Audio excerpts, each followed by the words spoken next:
Analysis I है जिसमें 5 करोड़ को ऐड किया है। 61 सीटें ऐसी हैं जहाँ बहुत छोटे थोड़े मार्जिन से हार जीत हुई है। कांग्रेस अपनी यहाँ तक पहुँचने से ज़्यादा खुश है कि बीजेपी और एनडीए के घटने से ज़्यादा खुश है? नमस्कार, आपका स्वागत है। इस समय हमारे साथ हैं कांग्रेस के राष्ट्रीय प्रवक्ता पूर्व सांसद उदित राज। काफ़ी तेज तर्रार है, पार्टी को डिफेंड करते हैं और अपनी बात बेबाकी से कहते हैं। उनसे जानेंगे 99 तक पहुँच के कैसा लग रहा है? अच्छा लग रहा है और ईवीएम न हो या जो बीजेपी के पास में अपार धन है का उपयोग करते ही है। और इसके अलावा इलेक्शन कमीशन कल ही एक एनालिसिस आई है जिसमें 5 करोड़ को ऐड किया है। तो वरना कांग्रेस 150-200 तक की पहुँची और बीजेपी 200 के नीचे आती। और 61 सीटें ऐसी हैं जहाँ बहुत छोटे थोड़े मार्जिन से हार जीत हुई है। और उस मार्जिन में बेईमानी भी बहुत की गई है। अधिकारियों ने बेईमानी किया कहीं पर, गिनती रोक दी। चलिए ये बात मान लेते हैं, लेकिन एक बात ये भी तो है कि कांग्रेस अपनी यहाँ तक पहुँचने से ज़्यादा खुश है कि बीजेपी और एनडीए के घटने से ज़्यादा खुश है? नहीं, सबसे ज़्यादा खुश है लोकतंत्र बचाने और संविधान बचाने। कहीं भी जो तानाशाह है और जो संविधान बदलने की बात करते थे, आरक्षण खत्म करने की बात करते थे, वो कमज़ोर हुए इस बात को लेकर कि लोकतंत्र बचा या लोकतंत्र के बचने के आसार बढ़े। इसके बाद लोकसभा चुनाव के बाद 4 राज्यों में विधानसभा का चुनाव है। महाराष्ट्र, हरियाणा, झारखंड और जम्मू कश्मीर का भी सुन रहे हैं। उसके लिए कांग्रेस की क्या रणनीति रहेगी? खास तौर से जो हरियाणा है वहाँ पे आप जाते रहते होंगे, पड़ोसी राज्य देखते रहते होंगे, कुछ बयार दूसरी तरह की बह रही है। देखिए, वहाँ पर तो जबरदस्त एंटी इनकम्बेंसी थी है। और जब लोकसभा का चुनाव हमसे कोई रणनीतिक चूक हुई, वरना 10 की 10 सीट आती, 10 नहीं तो 8 सीट जरूर आती। तो वहाँ पर बड़ा रोष है, गांव में घुसने नहीं पा रहे हैं तो बीजेपी के प्रचारक, और बहुत सारी जगहों पर घुस नहीं पाए और वो सभी बरकरार है।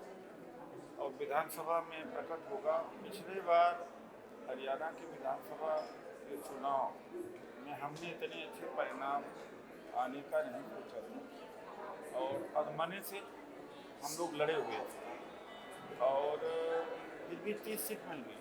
आश्चर्य था। इसका मतलब अंडर करंट है।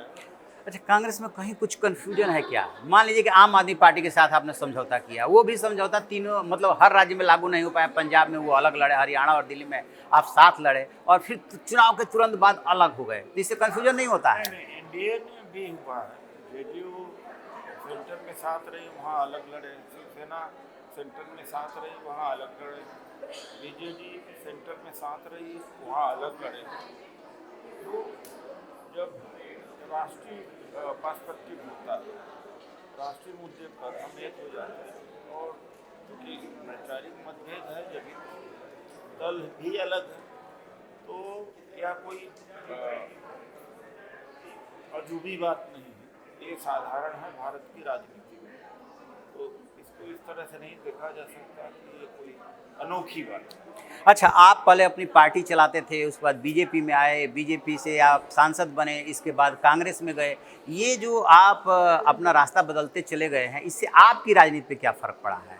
नहीं, देखिए, अपनी पार्टी बनाना एक बहुत बड़ी भूल थी। मैं उस तरह का आदमी नहीं हूँ कि जाति समीकरण पर काम करें या धन इकट्ठा कर सके।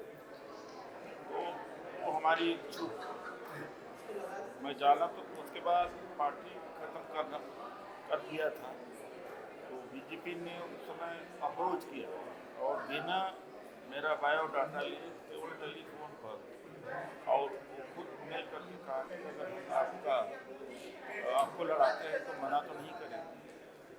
तो हालांकि बीजेपी में व्यवहारिक रूप से कभी काम नहीं किया और सीधा लड़ गया था, लेकिन बीजेपी में मान सम्मान की कोई कमी नहीं थी। लेकिन उनको हमारे जो सवाल होते, जो सत्ता से सवाल जो पूछने की बात थी, उनको रास्ता नहीं आ रही थी। इसके आधार पर उनमें हम हमारे विच्छेद। तो क्या आपको लगता है कि बीजेपी में नहीं जाना चाहिए था? नहीं, बीजेपी में अगर मैं गया तो अपनी बात को संसद में कहा गया तो ठीक कहा गया, गलत नहीं कहा गया। अगर जा कर के वहाँ पर मैं गूंगा बहरा बनता, सवाल न उठाता, जिस समाज की मैं बात करता उसकी बात मैं वहाँ करता, तब तो कहा जा सकता है कि लोलुपता के ले गए।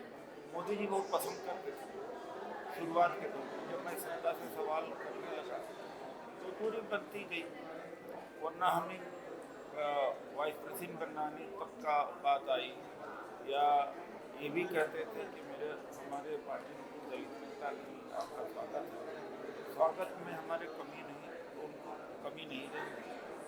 सवाल इस बात का है कि चुप रहना चाहिए था, जैसे रामनाथ कोविंद मोदी थे, वहाँ गूंगा बहरा बन के आप अर्थ तक पहुँच सकते। चलिए, ये उदित राज जी का मानना है कि यदि बीजेपी में चुप रहे होते तो सब कुछ ठीक था। चूंकि चुप ये नहीं रह सकते, इसलिए बीजेपी से अलग होना पड़ा और अब कांग्रेस की राजनीति कर रहे हैं।